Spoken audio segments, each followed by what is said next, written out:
So because of our blokish immaturity, we haven't got the F1 car. Or the Queen. But because we are blokes, we do have ingenuity, so we shall overcome. For instance, James here has a music degree.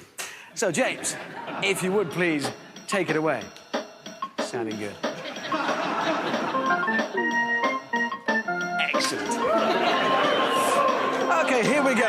On tonight's Cut Price Top Gear, a small plastic car that's actually quite economical. We take a seasonal Yuletide trip to Birmingham. Oh, and we do have a supercar, albeit a quite cheap one.